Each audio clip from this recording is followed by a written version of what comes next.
kutiba alaikumus syiyam kama kutiba alal ladzina min qablikum la'allakum tattaquna ayyaman ma'dudat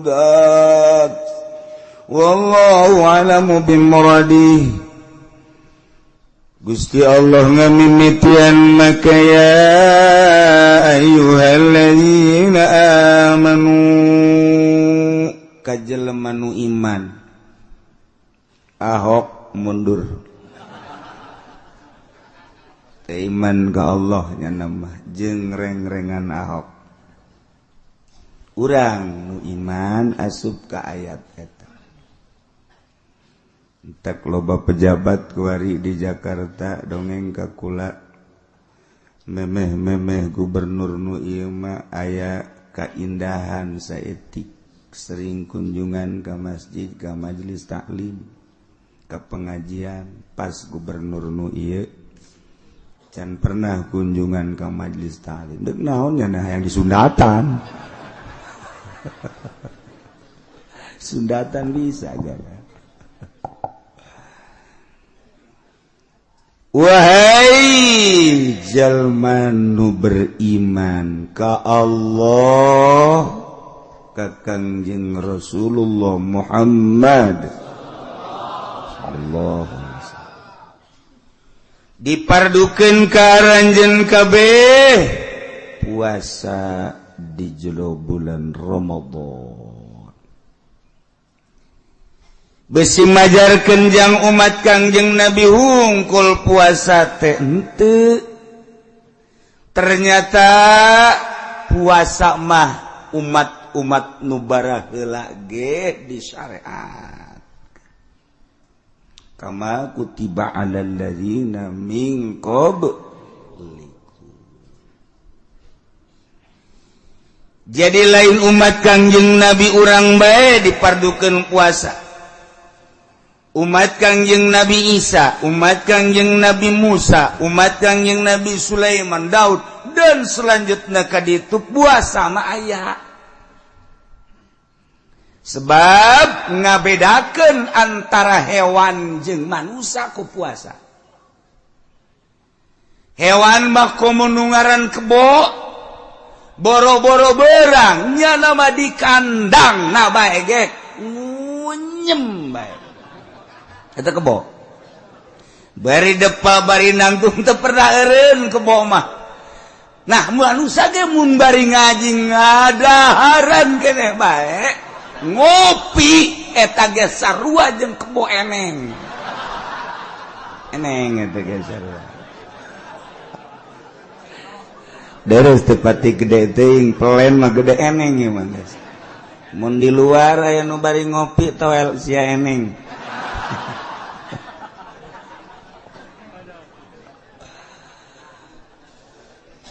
Kehebatan hewan teh hampir seluruh hewan karar itu baik. Terus bae nyatuan hewan mah tanpa pamrih. Manusia ge lamun terus bae nyatuan tepati aya beda atuh jeung hewan-hewan nu sejen. Jangan bedakeun manusia jeung hewan. Iya secara tabii watak gurizah adalah ku puasa. Ngabedakeun antara manusia jeung hewan secara filosofi mah akal, fikir, mantek lama. Nah, urang teh kuari mah yedeuk dibentuk ku Allah supaya bener-bener jadi manusia.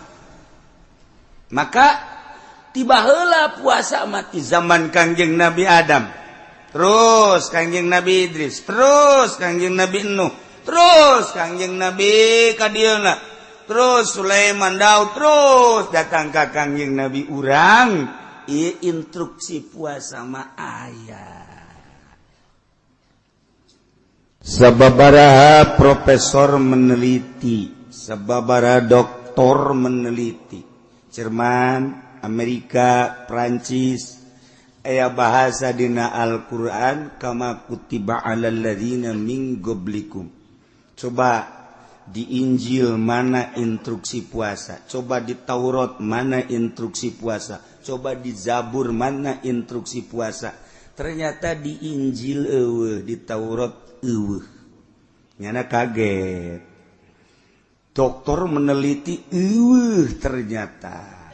Laporlah ke profesor Islam, disengserikan ku profesor Islam, ku doktor Islam, lantaran mual bohong Al-Quran, kama kutiba alal ladzina min qablikum la'allakum tattaqun. Teliti kembali, ternyata ku barisan Kristen, ku Yahudi teka teliti, nu bisa meneliti justru ilmuwan Islam.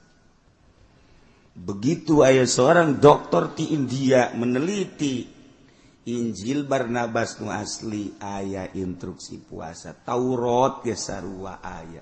Begitu diangsongkeun kagetnya. Ialah keistimewaan penelitian ahli agama di urang Islam. Jadi lain bae Al-Qur'an digali, terus Injil, Taurat, dan kitab-kitab agama nu aya termasuk Zabur. Nah eta diteliti ternyata memang aya.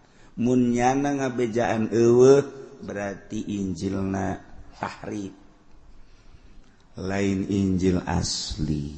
Ketika baca Injil asli aya geus kajeun teh mah sakadar carita, urang mah deuk aya deuk eueuh teh mah urusan nyana, urang mah kitabna Al-Qur'anul, dina Al-Qur'an aya instruksi puasa. Alhamdulillahirabbil alamin. Kulantaran urang mah iman ka Allah, iman ka Kangjeng Rasulullah, sementara Allah ngainstruksikeun puasa, urang kabehan bunga. Aya parentah puasa teh bunga jasa. Teu bisa dibobodo urang mah sebagai umat Islam. Nu mantak bunga, Masya Allah, ketika bukana jeung rujak indah jasa. Indah jasa. Peuting teu eureun-eureun nyatua. Eureun ngees bae. Saur pohara jasa. Dibanding-banding bulan biasa jeung Ramadan, jahatan keneh bulan puasa. Ya, eta kan ku bunga berarti. Bunga kedua kali engke dek lebaran meuli sapatu. Meuli sendal, meuli baju, kolot-kolot boloon. Tah lamun urang bungahna kuno karar itu eta mah bungahna bunga hawa nafsu. Lain bunga ku eta, bunga teh kulantaran bulan Ramadan teh pinuku rahmat, bulan Ramadan teh pinuku magfirah. Masya Allah karim, di bulan-bulan biasa mah Allah biasa memperhatikan sakikituna baik, tapi di bulan Ramadan mah datang ka Allah amanat ke bulan Ramadan. Hei Ramadan, awas, ieu mah bener-bener bulan anu ku aing sangat dimuliakeun. Ulah sekali-sekali maneh nyatat kagorengan ka umat aing. Ulah dicatat tuh goreng-gorengan bagus baik. Masya Allah, urang ge kaget jadi akhirat. Artinya kaget nonton TV unggal penting catatan eueuh. Ka neraka mah tetep sih. Ieu gede-gede penghormatan Allah terhadap bulan suci Ramadan. Hiji jelema ilok salat bulan-bulan biasa mah, ilok ibadah tapi asal bulan Ramadan tanggal hiji nyana kuramas mandi. Nyana make pakaian nun pakai karesep kujana, nyana salat, nyana puasa biasa baik. Jadi nyana mah sataunna ngan bulan Ramadan doang ibadahna. Asal geus Ramadan sawal kan itu apluk-aplukan deui. Sakitu bae teh mah nyana mah. Nah ditanya, aneh bulan-bulan biasa tilok ibadah bulan Ramadan ibadah. Wow, bulan Ramadan mah penghormatan Allah terhadap Ramadan aing nyaho. Ngadenge aing ke kiai-kiai. Mantak aing sok mabok Ramadan tutup. Aing sok zina Ramadan mah henteu aing mabokana mah geus. Tilok salat aing Ramadan mah salat. Geus pokona mah aing mah pokona Ramadan bae geus sakitu doang. Aing membungah jasa Allah ngahampura ka umat nu kumaha bae di jero bulan Ramadan. Nah, Allah teh ngahampura, maknya aing deuk dihampura teu bungah, mantak aing membungah jasa ku aya bulan Ramadan lantaran penghormatan Allah pinuh ku rahmat, pinuh ku magfirah. Aing mah yakin bahwa aing dosa-dosa aing sataun ku Ramadan beak kabeh. Eta hebat jasa jelema teu kebal paeh di bulan Ramadan.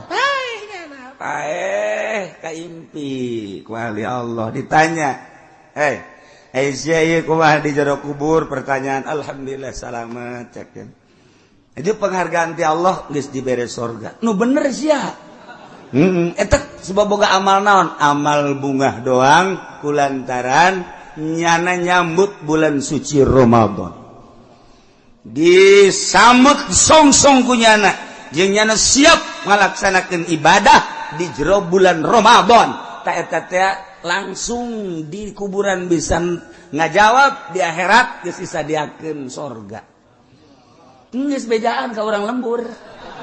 Bejakeun ka urang lembur cak kiai ge di Cilongok geus bulan sejen mah los ya deuk apruk-aprukan ge.